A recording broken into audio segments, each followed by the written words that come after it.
Gente, daqui a pouquinho, eu já tô vendo que o Rafael já está conosco, já quero então, cumprimentando o Rafael, agradecendo a disponibilidade dele, dizendo que ele tá falando direto da Espanha, ou seja, não sei nem que horas são aí. Rafael, boa tarde, seja bem-vindo. Nosso convidado de hoje, gente, Rafael Sanzio, escritor, jornalista, mora hoje atualmente lá na Espanha, que acaba de lançar um livro, é sobre ele que a gente vem conversar. Boa tarde, Rafael. Tem um delayzinho aí, mas tá virando um delayzão. Mas, Rafael, sua imagem tá ótima, você me ouve bem? Sim, eu tô ouvindo bem. Maravilha, que bom. Olha, Rafael, gente, acaba de lançar o livro Ideologia de Gênero e a Ilusão do Corpo Equivocado. Boa tarde, Rafael. Seja bem-vindo ao Cidade Notícias. É uma satisfação em conversar com vocês, principalmente quem fez o prefácio do meu livro foi o professor Galileu Medeiros, aí de Caicó, no Rio Grande do Norte. Uau, que bacana. Você fala com a gente direto da Espanha. O que é que tu anda fazendo aí pela Espanha? Em 2013, meu pai é português e eu tive a oportunidade de ir morar lá na Inglaterra para estudar, aprender inglês, essas coisas, porque eu não sou rico e eu não podia pagar um master de 50 mil reais aí no Brasil. Então eu peguei o documento e fui pro Reino Unido para trabalhar e juntar dinheiro e estudar lá. E daí, depois de 8 anos vivendo naquela escuridão que é o Reino Unido, eu resolvi me mudar para a Espanha mesmo, porque aqui o sol é o ano inteiro. Pois é, eu tive agora na Inglaterra, gente, é frio e é cinza. E tu moras em que cidade? Eu moro na cidade de Córdoba, antiga sede do Império Otomano. Maravilha. Uau. Se respira cultura aí em todas as ruas e, enfim, avenidas, muito bacana. Olha, o papo é sobre ideologia de gênero, o título do teu livro é Ideologia de Gênero e a Ilusão do Corpo Equivocado. Por que esse tema é tão importante, Rafael, nos dias que nós vivemos hoje? Olha, primeiro, só para introduzir rapidinho, tu me corta aí quando tiver que cortar, porque eu falo demais, né? Quando eu trabalhava no Reino Unido, eu trabalhei para grandes empresas, por exemplo, como L'Oréal. E em certos produtos, aí tinha que ter uma ênfase maior para certos públicos, mesmo que esse produto fosse simplesmente perfumes, por exemplo. Eu trabalhei com marketing, propaganda, essas coisas. E aí eu percebi uma ênfase muito grande sobre a sexualização, principalmente em crianças, quando que, na verdade, isso é apenas a venda de um estilo de vida. E daí, nessa mesma época, eu lembro que o The Vice, que é um jornal aqui da Europa, é como se fosse o Quebrando o Tabu aí no Brasil e o Catraca Livre, só colocam porcaria, né? E aí eu vi eles romantizando a pedofilia como, não sei nem se pode falar aqui na internet, como estilo de vida, como opção sexual. E aí eu me revoltei muito, porque ao mesmo tempo eu estava fazendo um curso de propaganda do qual o professor, que era em inglês, enfatizava muito cuidado com a propaganda, essas coisas, e tem toda essa base. E aí eu resolvi mergulhar nisso, com a experiência profissional e com a experiência acadêmica. E eu descobri cada coisa que você não tem ideia, principalmente no Brasil. Olha, quem está conosco na bancada também é nosso querido Giovanni Magnus, que também vai dirigir perguntas daqui a pouco para você. E que agradecendo a audiência aí de Renata Gaspar, que nos escuta agora, ela dizendo: você está muito besta com seu novo Samsung S23. Obrigado, Renata, um beijo para você. Aí a pergunta que não quer calar, Rafael: alguém pode nascer no corpo errado? Se você analisar toda a base que fundamenta, por exemplo, a ideologia de gênero, principalmente com essa polêmica que teve com o Nicolas, quando ele representou de forma escrachada o que está acontecendo. Me permita, Rafael, deixa eu historiar aí de maneira rápida, por favor, fica à vontade também de me ajudar aí, para quem não está sabendo do assunto. O deputado Nicolas Ferreira, semana passada, no Dia Internacional da Mulher, subiu ao plenário, ao microfone da Câmara e fez eu diria, de maneira debochada, fez um desabafo sobre esses tempos estranhos que a gente está vivendo, né? E foi muito criticado, inclusive de maneira grosseira, esses últimos dias, né? E eu queria registrar isso daí, porque se trata, inclusive, eu grifo muito isso, porque tentam menosprezar o deputado Nicolas Ferreira, buscam e não vão conseguir, mas respeitem, não discutam a idade dele. Porque esse moleque... Escutei jornalistas se referirem a um deputado federal mais votado nas eleições de 2022 como aquele moleque, sabe? Então é dizer assim, não discutam a idade, discutam as ideias, porque vocês não conseguem se ater às ideias e contra-argumentar o que, por exemplo, é colocado por ele, como semana passada, no Dia Internacional da Mulher, eu não vi nenhuma feminista via público reclamar que o McDonald's pegou uma transgênero e foi fazer homenagem à mulher através da transgênero. Desculpa o desabafo, Rafael, continua aí, por favor. Não, mas é exatamente isso. É impossível que uma pessoa nasça em um corpo equivocado. Logo, eu afirmo aqui que não existe a menor probabilidade que uma criança seja trans. O que existe é todo um sistema muito bem financiado, curiosamente por brancos, héteros, muito ricos, que financiam toda uma base ideológica que alimenta o ativismo científico dentro dos hospitais, dentro da psicologia, da psiquiatria. Inclusive, eu fiz uma entrevista com o Dr. Marcus Evans, que é uma autoridade em psiquiatria lá no Reino Unido, que expôs toda essa situação de ideologia de gênero. Não existe a menor possibilidade, filosoficamente ou cientificamente, biologicamente, que uma pessoa nasça no corpo equivocado. O que realmente existe são bases ideológicas, políticas, como de Foucault, Michel Foucault, o feminismo, que transformam isso em propaganda pró-interesses revolucionários. Eu detalhei muito bem isso no meu livro, para que não existe no Brasil, ninguém estava falando sobre isso. Então, eu sentei com um senso de urgência mesmo para evitar que isso aconteça. Agora, no Hospital das Clínicas, crianças de 8 anos de idade fazendo tratamentos hormonais através de drogas que eram usadas para castração químicas de violadores de criança, e agora isso é tratado como direitos humanos. Isso é um crime. Olha, eu vou passar para a Giovana aqui. Eu queria só... Eu sei que os inimigos devem estar tudo já entrando nas redes sociais para criticar Rafael ou posições que eu possa colocar aqui no programa. Vou repetir as minhas posições para deixar de maneira bem muito clara. Sou a favor do amor. 2 homens ou 2 mulheres querendo se amar, maravilha. Agora eu sou terminantemente contra, e aí me somo a Rafael, quando você fala que uma criança vai fazer castração química ou mesmo mutilação. Porque, Rafael, você inclusive destaca no seu livro os casos de mutilação de crianças, meninas, estão cortando os seus seios para não terem seios. Uma criança, gente, não tem ainda nem a formação intelectual para tomar essa decisão. Se no futuro ela quiser ser mãe, não vai poder amamentar? Eu acho que vivemos tempos no mínimo estranhos. A minha opinião é essa. Sempre tu fóbico, né? Esses fobismos da vida.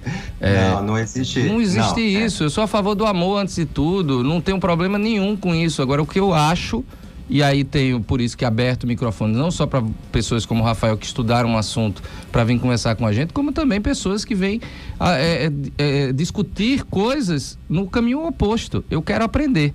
Até agora, esses argumentos não me convenceram que você pode pegar uma criança, um adolescente, um pré-adolescente e fazer esse tipo, ou castração química ou mesmo castração física. Por favor, Giovanni.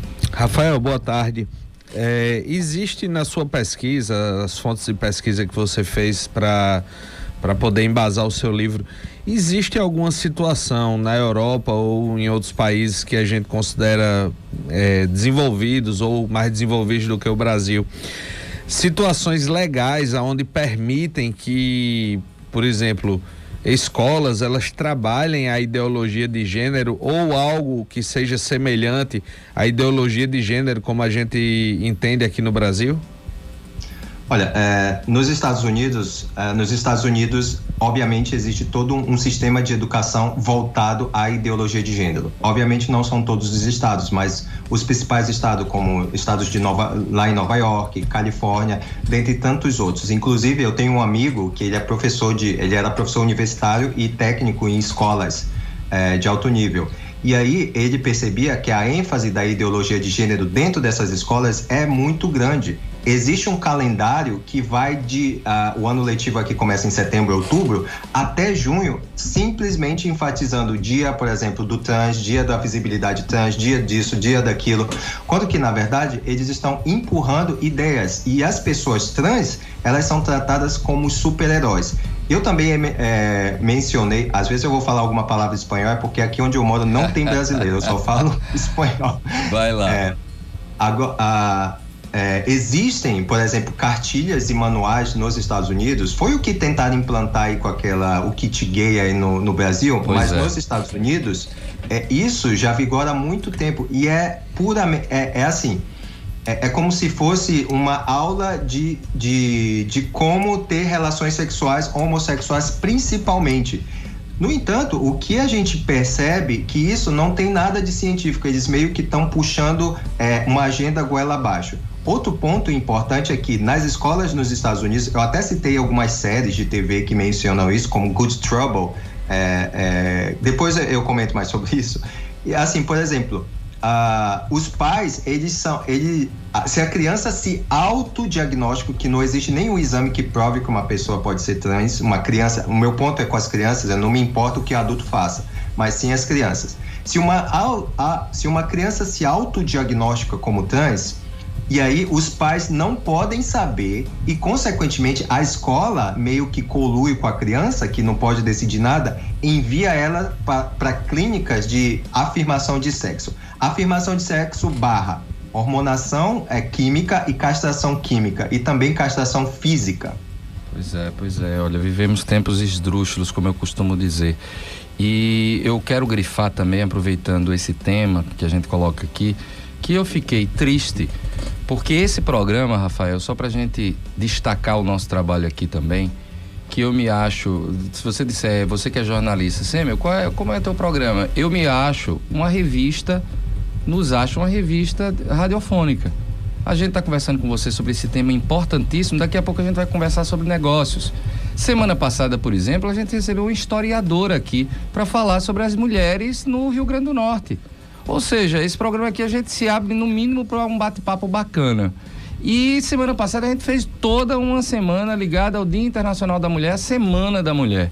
Aí eu fico muito triste, como eu grifei aqui a questão do McDonald's querendo causar, e não vi nenhuma mulher colocar isso. E por que eu estou dizendo isso? Porque, por exemplo, me chegou informação que a FAB, as Forças Aéreas Brasileiras, na sua sede aqui em Natal, não tem, atenção, meu caro ouvinte, e se eu tiver errado, por favor, as autoridades da FAB me corrijam, do antigo CATRE, né? Agora mudou de nome, mas não existe vestiário feminino. As mulheres da aeronáutica têm que trocar de roupa no banheiro. Vão fazer atividade física, tem que ir ali apertadamente para uma pessoa só, uma ficar esperando a outra, porque não existe vestiário feminino coletivo. É isso que eu tô falando. Estamos no século XXI, estamos no ano de 23 do século XXI, um quarto do século já se passou. Aí a gente, em vez de estar discutindo avanços, como por exemplo, ainda vivemos uma sociedade machista, não. A gente está discutindo aqui o espaço que a mulher trans... Olha, eu não tô contra a mulher trans coisíssima nenhuma. Eu só tô dizendo que as pautas estão querendo, no mínimo, confundir as pautas aí, sabe? Mas, voltando pro foco aqui, Giovanni pediu a palavra. Perfeito.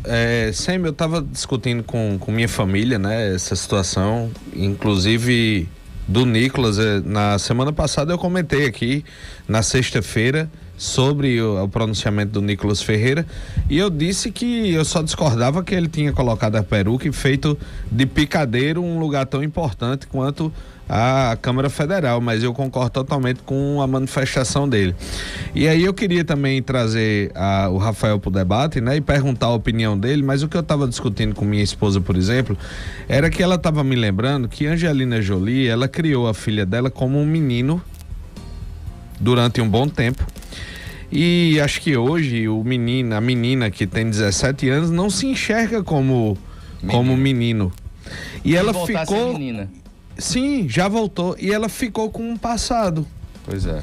Né? Pra então deixa eu trazer sofrer bullying.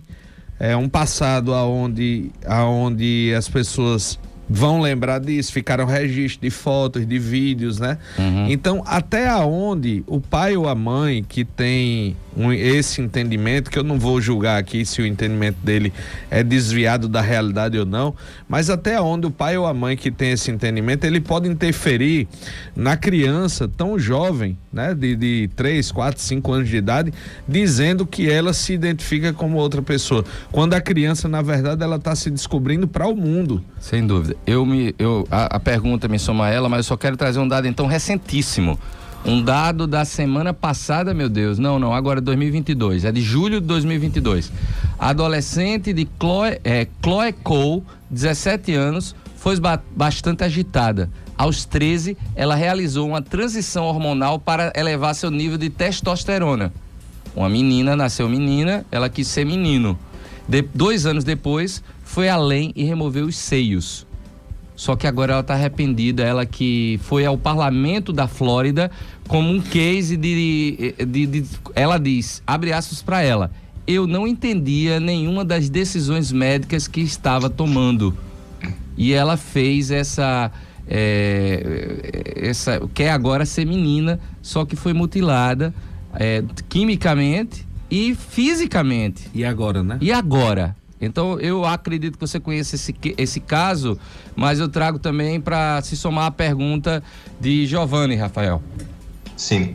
Olha, existe uma falácia no Brasil, principalmente. O Brasil, assim, é por isso que eu tenho esse compromisso com o Brasil, apesar de estar mais de 10 anos fora do país. Eu tenho esse compromisso de levar o conhecimento, né? Além disso, eu sou geopolítico, né? Especialista. Olha, existe uma falácia no Brasil dizendo que o Brasil é o país que mais mata homossexuais LGBT do mundo e que as pessoas que se suicidam, os transexuais que suicidam, eles são por causa da homofobia. Isso é uma mentira gigantesca que contam no Brasil e espalham por todo o mundo. Primeiro, a gente tem que ressaltar que uma criança é uma criança, ela precisa da instrução de adultos. Se ela fosse uma criança, igual hoje eu estava conversando com a minha professora, eu estudo castelhano ainda para falar melhor aqui nas entrevistas, ela estava falando, senão o meu filho seria como se fosse um potro. Ele nasce, depois já está pulando, só vem mamar na égua, né? E uma criança, ela precisa de todo o cuidado. Ela não tem... Eu conversei com uma psicopedagoga lá no aqui em Madrid, e ela falou assim, uma criança, ela não tem o lóbulo pré-frontal completamente desenvolvido. Como é que uma criança pode tomar uma decisão dizendo que é trans? E outro dos casos que o próprio Dr. Marcus Evans, que é especialista no Instituto Tavistock, quem não conhece o Instituto Tavistock, dá um Google aí que vocês vão saber a importância dele. Ele se demitiu por causa justamente disso. Quase que 90% dos casos com crianças com disforia de gênero é quando a criança não se identifica com sexo biológico. Isso são conflitos normais que crianças passam. Quando a criança vai amadurecendo, vai se tornando adulta, isso se vai normalmente. O que acontece é que os movimentos LGBTQZ, desculpa a brincadeira, mas para mim isso é inconcebível, essas tantas letras, ele foi absolvido pelo movimento trans, que é um movimento muito bem financiado, e que eles super enfatizam um sentimento que é normal na infância. Aí você vê muitas, por exemplo, eu já vi a Nani People falando, nem sei se pode... que tem a criança que é viada. Isso é normal em toda criança. Quando ela amadurece, ela vai percebendo o papel dela na sociedade, que é importante, e, consequentemente, ela se adapta. Não é preciso fazer nenhuma cirurgia, nenhuma intervenção. Isso não sou eu que estou falando, são grandes especialistas. Eu tenho acesso e converso, pouco a pouco eu vou postando as entrevistas, é que eu tenho que colocar legenda em inglês e, às vezes, 1 hora é muito difícil para mim. E eles falam, não existe essa possibilidade. Ontem foi o dia da consciência do destransicionado, quer dizer, milhares e milhares de adolescentes, crianças, jovens e até adultos que foram persuadidos a fazer transição de sexo e se arrependem. Consequentemente, eles se suicidam. Por causa de homofobia? Não, porque é drogas e drogas no corpo e a pessoa, por exemplo, mutila o seio ou tira o pênis fora. A pessoa enlouquece literalmente. Pois é. Olha, Rafael, é dizer assim, esse tema é importante, as reflexões em cima desse tema são muito importantes. Por isso que eu quero que você possa, nesse momento final, convidar os ouvintes a conhecerem a tua obra, o teu livro. Sim. Teu livro foi lançado, como é que faz para as pessoas adquirirem o teu livro? Olha, o meu livro ele tem um selo da editora Letra Capital, ela é no Rio, e eu vou estar no Rio na próxima semana, no dia 23, no Centro Cultural da Justiça, lá no Rio de Janeiro, que fica na Cinelândia, e vai ser das 18 às 21 horas, eu vou fazer uma apresentação e lançamento oficial do livro lá. Todos estão convidados a comparecer, vai ser bom. E você pode acessar o site da editora Letra Capital, www.letracapital.com.br, mas eu sei que o frete aí no Brasil é muito caro. Você pode mandar um WhatsApp no ícone do site que está lá, e vocês conversam que eles mandam por um preço de R$15 mais o valor do livro, porque alguém que comprou, algumas pessoas que compraram na Bahia e no Nordeste, diz que pagaram R$96 de frete. Olha só, o livro está em pré-lançamento a R$63 e pagou mais caro o frete do que o livro, é isso? Sim, mas aí agora, se você entra em contato com a editora, eles mandam por uma forma que você só paga R$15 de frete. E esse livro eu realmente fiz eu colhi, olha, só de página tem, eu acho que umas 15 páginas só de referência bibliográfica para as pessoas irem investigar, para as pessoas acessarem os links, buscarem, porque eu vi o Dr. Alexandre Sadé, esse que está hormonando crianças aí no Brasil, dizendo, no documentário da Globoplay, é muito pequena a porcentagem de pessoas que se arrependem. Não é muito pequena, é 90% das pessoas que fazem transição de sexo, de gênero, no caso, eles se arrependem. E isso causa um problema físico, mental, espiritual também, né? Isso já faz parte. Físico, mental, social, que o indivíduo não pode seguir vivendo e ele tenta se suicidar. Até esses números de suicídio já são muito controversos, porque o Dr. Michael Biggs, lá do Reino Unido também, que eu conversei com ele mostrou um estudo referente a isso. Então, hoje, tem muitas mães entrando em contato comigo, dizendo, eu sou contra, mas o meu marido ou a família aceita que o meu filho tenha nascido no corpo equivocado e por isso, aos 8 anos de idade, eu vou dar castradores químicos para ele. Isso é de um crime e isso é o verdadeiro abuso infantil. Então eu convido a vocês, primeiro, antes de fazer alguma decisão dessa insana, irracional, leia meu livro que você vai ter muita informação a respeito disso. Olha, o livro chama-se Ideologia de Gênero e a Ilusão do Corpo Equivocado. O autor é o Rafael Sanzio Amaral. Eu vou deixar quem está nos escutando, seja no rádio do carro, seja no YouTube, eu vou mandar para Jaqueline o link, que você clicando cai direto lá no site da editora e você pode adquirir lá o teu livro. Rafael, obrigado pela tua disponibilidade de bater um papo conosco, dizer que esse tema eu acho que não vai esfriar durante os próximos meses ou anos. Quero contar com você em outras participações. Obrigado por hoje. Com certeza. Obrigado pela oportunidade que vocês me deram, tá bom? Maravilha, obrigado. Esse foi Rafael Sanzio, gente.